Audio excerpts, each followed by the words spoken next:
Friends, कैसे आप सभी लोग, आप सभी का स्वागत है मेरे चैनल पे। तो आज जो है हम पढ़ने जा रहे हैं class 7 chapter number 1 of SST. तो सबसे पहले तो आप मुझे, अगर आपको ये नोट्स चाहिए तो सबसे पहले आप मुझे टेलीग्राम चैनल पे फॉलो कर सकते हैं श्रेयान स्टडी नाम से। और आपका फिर से स्वागत है मेरे चैनल पे, ठीक है। आप प्लीज़ मुझे टेलीग्राम चैनल पे ज़रूर फॉलो करें, जिससे आपको मेरे सारे PDF पुराने वगैरह मिल सकते हैं। चलिए स्टार्ट करते हैं। ओके, तो हमारा जो पहला नंबर है वो क्या कह रहा है। मैंने बस आपको नोट दिया, इसमें बहुत ज़्यादा इंपॉर्टेंट, बहुत ज़्यादा इंपॉर्टेंट पॉइंट्स है। बिकॉज वैसे तो पूरे बुक में ही मतलब इंपॉर्टेंट चीज़ें, हर एक वर्ड में इंपॉर्टेंट चीज़ें हैं, मगर जो बहुत ज़्यादा इंपॉर्टेंट चीज़ें वो मैंने यहाँ पर लिख के, वहाँ पर मैंने सब कुछ यहाँ पर लिख चुका है। तो चलिए हम स्टार्ट करते हैं। और फ्रेंड, जब मैं चैप्टर स्टार्ट करूँगा रीड करवाना, तब जो है मैं आप लोगों को सब चीज़ पढ़ाऊँगा। फिलहाल तो मैं बस आप लोगों को बहुत ज़्यादा मेन चीज़ पढ़ाना, ठीक है। चलिए स्टार्ट करते हैं। Map 1 was made in 1154 CE by the Arab geographer Al-Idrisi. Okay, map 1 जो है वो बना था 1154 में, 1154 CE में। मैं आपको मतलब अभी बता दूंगा CE मतलब क्या होता है, जो हमने 6th क्लास में पढ़ चुका है। CE by the Arab geographer al Idrisi. ये रहा मैप 1, ठीक है, इंडिया का। ये जो है एक अल इद्रिसी नाम का एक जो जियोग्राफर है, जिसने जो है ये मैप बनाया है। और एक और मैप भी था। हाँ, तो जैसे मैंने आपको कहा था कि BC, इसी को मैं बताऊंगा। तो क्लास 6 में इन सब के बारे में दिया हुआ है। BC we have seen stand before Christ, ठीक है। BC को हम बिफोर क्राइस्ट कहते हैं, ठीक है। You will sometimes find AD before this stand for Latin words anno domini. AD means anno domini, BC means before Christ. तो क्या हुआ ना, BC मीन्स देखो सबसे पहले क्या था, AC था और BC था। तो BC मीन्स बिफोर क्राइस्ट तो था ही, और AC मीन्स था आफ्टर द क्राइस्ट, ओके। मगर क्या हुआ, जो लोग थे उन्होंने विरोध कर दिया कि हम लोग क्राइस्ट के नाम पे ही क्यों करें। तो इसलिए यहाँ पर जो है दूसरे मतलब अलग अलग तरह के वर्ड्स भी दिए गए थे हमें। वो क्या है, एक है AD मीन्स एनो डोमिनी, ठीक है। तो यहाँ पर इन ईयर लॉर्ड क्राइस्ट, फिर यहाँ पर AD, ठीक है। फिर यहाँ पर CE ऑलरेडी, फिर यहाँ पर CE मतलब sometimes CE used instead of AD, and BCE instead BC. BC means before Christ. The leader CE stand for common era, okay. CE means common era, BCE means before common era। वही हमारा था ना, CE था ना, मतलब common era, okay। CE means common era। 1154 common 1154 common era में जो अरब geographer था, उसने अल-इद्रिसी ने वाला मैप बनाया, ठीक है। अभी वाला दूसरा मैप जो है, map 2 was made in the 1720s by a French cartographer. Cartographer means जो है जो मैप जो है, मतलब कार्टोग्राफर मुझसे कहते हैं जो मैप बनाता है। A person who make maps is called cartographer, okay। अब ये जो मैप 2 है, ठीक है, ये जो मैप 2 है, ये जो है नियरली जो 600 ईयर्स के बाद, जो मैप 1 के 600 ईयर्स के लगभग बाद जो है मैप बनाया गया है, okay. Map 2 was made in the 1720s by French cartographer. Cartographer कौन था, फ्रेंच। और जो इससे पहले वाला जो कार्टोग्राफर वो कौन था, ये अरब कार्टोग्राफर, ये अरब था मगर ये जियोग्राफर था। और फिर ये जो है ये फ्रेंच कार्टोग्राफर है, ओके। जियोग्राफर वो होता है जो जियोग्राफी के बारे में डिस्कस करे, एज मतलब जो जियोग्राफी के बारे में हमें बताए, उसके बारे में नई चीज़ें ढूंढे, ओके। मगर उसने जो है मैप बनाया। अब देखो मैप में डिफरेंस क्या है। लगभग 600 सालों बाद देखो इसने कहाँ से बनाया होगा, इसने जो है नॉर्थ से देखा होगा और ये मैप बनाया होगा। ये हो गया हमारा श्रीलंका, और यहाँ से जो है हमारा मैप स्टार्ट हो रहा है। मतलब इसने उल्टे तरफ से मैप बनाया है, उसने पूरा भी नहीं बनाया है, ओके। और ये जो हमारा फ्रेंच कार्टोग्राफर था, इसने लगभग जो है हमारे जो अभी जो हमारा प्रेजेंट टाइम जो हमारा इंडिया का मैप है, वो ठीक एकदम ऐसा ही दिखता है, मतलब लगभग ऐसा ही दिखता है। तो मतलब लगभग 6 साल के बाद जो है इसने कुछ अच्छा बनाया, ओके। उसने जो अच्छा मैप बनाया। और यहाँ पर आपको दिख रहा होगा कि नहीं पता, यहाँ लिखा हुआ I, मैंने अच्छे से गौर किया इसके ऊपर, NDE इंडस। ओके, इंडस क्या है? रिवर है, ठीक है।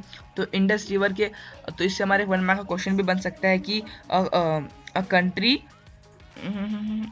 Country who named after bye a country who name after a river, ठीक है। A country who named after a river, अगर ऐसा क्वेश्चन आता तो वो क्या होगा इसका आंसर? इंडिया। ओके, सबसे पहले उसका नाम इंडस था, तो अभी हमारा इंडस का हमारा क्या नाम हो गया है? इंडिया हो गया है। ओके, चलिए आगे बढ़ते हैं। उसके बाद हमारा आ जाता है बाबर के बारे में। तो बाबर कौन था? He was the first Mughal empire. वो जो था ना, मुगल एम्पायर जो था उसका जो है वो पहला राजा था। Okay, he was born in Andijan city, वो अंदीजन सिटी में उसका जन्म हुआ था। और उसने जो है, और वो कैसे मुगल एम्पायर सबसे पहला राजा बना था? उसको किसी ने बुलाया था, कहाँ? दिल्ली में। अब ये मुझे आप कमेंट सेक्शन में बताइएगा किसने बुलाया था। जब वो दिल्ली में आया तो क्या हुआ कि उसने इब्राहिम लोदी को हरा दिया। और वो कौन सी, वो पानीपत की पहली लड़ाई थी, जब उसने इब्राहिम लोदी को हरा दिया तो, और जब उसने इब्राहिम लोदी को हरा दिया तो उसने दिल्ली सल्तनत पे राज कर लिया, ठीक है। और फिर उसने राज कर लिया तो फिर वो मुगल एम्पायर का पहला राजा बन गया। ओके, देन यहाँ पर देख पा रहे हो बाबर को, ये हो गया आपका बाबर, और ये हो गया आपका कौन? इब्राहिम लोदी। ओके, इसी को उसने हराया था। आगे चलते हैं। और ये कहाँ से आया था? जब आया था तो यहाँ पर ये आपका दिल्ली, यहाँ पर इसने इसने पूरा राज कर लिया था। ओके, और फिर मुगल एम्पायर बाद में बहुत ज़्यादा डेवलप हो गया था। आगे बढ़ते हैं। Ibrahim Lodi was the ruler of Delhi सल्तनत हु डिफीटेड बाय बाबर, जैसा कि मैंने आपको कहा, तो इब्राहिम लोदी भी जो है वो बाबर से हार गया था। वो कौन सी थी? पानीपत की पहली लड़ाई थी। और बाबर के पास जो थी 10,000 की सेना थी, और इब्राहिम लोदी के पास जो है 1 लाख की सेना थी, मगर बाबर ने उसे हरा दिया, तो इसलिए उसका बहुत नाम हुआ बाबर का भी इस बारे में। उसके बाद हमारा आ जाता है फॉरेनर के बारे में। ओके, या तो फॉरेनर कौन होता है? Was the foreigner? पहले के समय में फॉरेनर वो था जो दूसरे विलेज से या फिर दूसरे सोसाइटी से या फिर दूसरे धर्म से आए, उसे क्या कहते थे? फॉरेनर। अभी हम फॉरेनर कैसे कहते हैं? जो हमारा इंडिया में जितने भी धर्म कास्ट के लोग होते हैं वो हमारे इंडिया के ही है, मगर इंडिया के बाहर जो हमारे फॉरेनर्स हैं, अमेरिकन्स, अफ्रीकन्स, वो हो गए हमारे फॉरेनर्स, ठीक है। दूसरे कंट्री के लोग अभी फॉरेनर्स है, और पहले के समय में दूसरे रीजन के लोग, दूसरे सोसाइटी के लोग, दूसरे विलेज के लोग जो थे वो लोग फॉरेनर थे। ओके, चलिए आगे बढ़ते हैं। आर्चिव, ठीक है, चलो आर्चिव के बारे में दिया हुआ है। आर्चिव वो जगह है जहाँ पर हम लोग अपने, जहाँ पर जो लोग थे पुराने ज़माने के, वो लोग जो अपने मैन्यूस्क्रिप्ट्स और जो डॉक्यूमेंट्स थे मेन में, वो लोग वहाँ पर अपने स्टोर करते थे। अभी के समय में भी जितने भी नेशनल स्टेट गवर्नमेंट्स का जो ये मतलब आर्चिव, वो लोग भी जो है आर्चिव में सेव करते हैं जो उनके मेन डॉक्यूमेंट्स है। ओके, देन यहाँ पर, अच्छा यहाँ पर ये आ गया। यहाँ पर आपको आदमी दिख रहा होगा, बुक में भी है। ओके, मैंने पिक्चर बुक में से ली है। तो ये आपको आदमी दिख रहा है ना, ये पता है आपको कौन है? ये कुछ नहीं है फ्रेंड्स, ये जो है एक राइटर है, ठीक है। राइट मतलब इसके बारे में कुछ है नहीं। ये पिक्चर इसलिए दी हुई है क्योंकि देखो, पुराने ज़माने में क्या था कि पुराने ज़माने में प्रिंटिंग प्रेस तो थी नहीं, ठीक है। कि उस समय हम लोग प्रिंटिंग प्रेस लेंगे और छाप देंगे। तो उस समय क्या था ना, जब भी कोई पोएट या लोग जो भी था, जब भी वो कोई पोएम छापता था, या फिर कोई भी जब स्टोरी, जब या फिर जब कुछ भी लिखता था दूसरों के लिए, तो अगर उसे वो और चीज़ों में और उसकी अगर और कॉपियाँ बनवाना चाहता था, तो वो बहुत सारे लोगों को ग्रुप में डिवाइड करके उस बुक को दिखा के उसकी कॉपीज बनवाता था। ओके, तो उसमें क्या था ना, जो राइटर्स होते थे ना, दूसरे राइटर्स होते थे ना जो कॉपी करते थे, वो लोग क्या करते थे कि वो लोग अगर उनको लाइन अच्छी नहीं लगती तो वो लोग उस लाइन को चेंज कर देते, ठीक है। अब बताओ ये सही है कि गलत है? तो अभी के समय में जब प्रिंटिंग प्रेस है तो बताओ कितने काम किया प्रिंटिंग प्रेस। ओके, वो लोग जो थे, वो जो मतलब जो ऐसे कि उन्होंने जैसे कि एक लाइन लिखी हुई है, जैसे कि एक पत्थर के ऊपर एक बिल्ली बैठी हुई थी। तो अगर उन्हें ये लाइन अच्छी नहीं लगी ना, तो वो लोग ऐसे भी लिख सकते हैं, एक पत्थर के ऊपर एक कुत्ता बैठा हुआ था। मतलब वो लोग उनकी मर्जी से वो लोग लाइन चेंज कर देते हैं, ठीक है, कर देते थे। अभी के ज़माने में तो प्रिंटिंग प्रेस आ गई है, तो अभी जो है टेंशन नहीं होती है। यहाँ पर फूड्स के बारे में दिया हुआ है।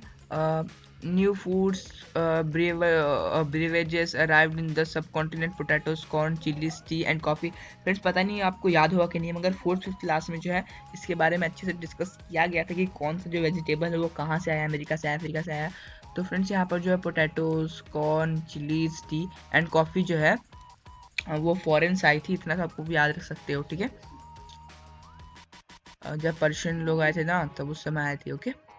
और फिर यहाँ पर हैबिटेट, यहाँ पर जो बुक में जो पूरा बस एक पेज जो है ना, पूरा एक पेज बस हैबिटेट के बारे में दिया हुआ है। अगर उतना अब आपको याद करोगे तो टाइम लग जाएगा, तो बस अपने हैबिटेट के बारे में इतना याद रख लो। A dwelling place, okay. यहाँ पर मैंने क्या लिखा है, refers to the environment of a regional and the society economic lifestyle of its residents. Friends यहाँ पर साइंस के बुक में इसके बारे में अच्छे से दिया हुआ है, ठीक है, मगर फिर भी मैं इसके बारे में अच्छे से बता दूँ। हैबिटेट क्या होता है, जहाँ पर जो है जिस भी इंसान को जहाँ पर अच्छे से सुविधा हो रहने के लिए, जैसे कि कैमल को जो डेजर्ट में सुविधा होती है, अगर आप उसको रोड पे लेके आ जाओगे तो उसके जो पाँव है वो ख़राब हो जाएंगे, है ना। तो इसलिए जहाँ पर जिस भी ऑर्गेनिज्म को जहाँ पर सुविधा हो रहने में, उसको क्या बोलते हैं हम लोग, हैबिटेट, ओके। आगे बढ़ते हैं। दिल्ली सुल्तान Ghiyasuddin Balban, okay, Balban, it is a very strict ruler, okay. Delhi सुल्तान गियासुद्दीन बलबन वो कब से कब तक था, वो जो है 1266 से 1287 तक। 1266 में जन्मा और 1287 में उसकी डेथ हो गई, okay. Balban was a strict ruler and his court was symbol of austerity and strict obedience to the emperor. वो उसके बलबन जो था वो एक एम्पायर था, ओके। तो वो जो था एक बहुत स्ट्रिक्ट रूलर था, और उसने जो है blood and iron policy use की थी। प्लीज़ आप मुझे कमेंट में सेक्शन में लिख के बताइए अगर आपको पता है कि ब्लड एंड आयरन पॉलिसी क्या होती है, ओके। चलिए आगे बढ़ते हैं। फिर यहाँ पर हमें मैप दिया हुआ है। फ्रेंड देखो, हम अभी हमारे ज़माने में असम, केरला, अभी ये सब नाम है, ठीक है, मगर पहले के समय में जो है ना नाम अलग थे। जैसे कि यहाँ पर आपको दिख रहा होगा गुजरात, पहले के समय में गुजरात का नाम गुजराती था। और यहाँ पर आपको जितने भी नाम दिख रहे हैं ना, ये सब जो है पुराने ज़माने में अलग अलग नाम थे, ओके। और यहाँ पर आपको जो ये दिख रहा है 1 2, यहाँ पर हो गया ये 1 दिख रहा है आपको, है ना। तो ये 1 स्विट्जरलैंड, क्या लिखा हुआ है, सिविस्तान, ऐसे मतलब पहले जहाँ ये तो वैसे तो ये पाकिस्तान है, पाकिस्तान का पहले समय में नाम क्या था, स्विस्तान। तो फ्रेंड्स ये आपके बुक से ही लिया मैंने, तो आप इसे याद कर लीजिएगा, ओके। अब यहाँ पर हमारा आता है अमीर Khusro, he was the poet, okay. अमीर खुसरो थे, वो एक पोएट थे इन 1318, ओके। और उन्होंने यहाँ पर लिखी हुई है कि कौन कौन सी लैंग्वेजेस चलती थी। A different language in every region of his land, Sindhi, Lahori, Kashmiri, दसमीरी in southern Karnataka, Telangani in Andhra Pradesh, Gujarat in Gujari, अभी इन गुजरात, अभी के समय में गुजरात में क्या चलता है, गुजराती, ओके। माबरी इन तमिलनाडु, ठीक है, अभी के समय में तमिलनाडु में क्या चलता है, तमिल, ओके।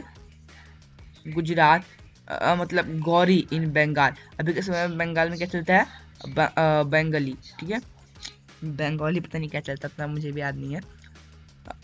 अवधि in eastern Uttar Pradesh, okay.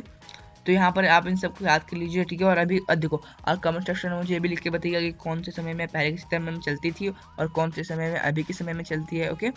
ये वैसे एक्टिविटी में भी है, ठीक है, मैंने देखा था एक्टिविटी में तो है ये, ओके। चलिए आगे बढ़ते हैं। Amir Khusro went on to explain construct these languages in Sanskrit, which did not belong to any region. Oh. A language and common people do not know it, only the Brahmins do. Okay. तो जो पहले के समय में जो है ना संस्कृत चलती थी, ओके। और जो मामूली लोग थे वो लोग संस्कृत जानते नहीं थे। तो जो बस उस समय पहले के समय में जो बस ब्राह्मण ही लोग थे जो संस्कृत जानते थे, ओके।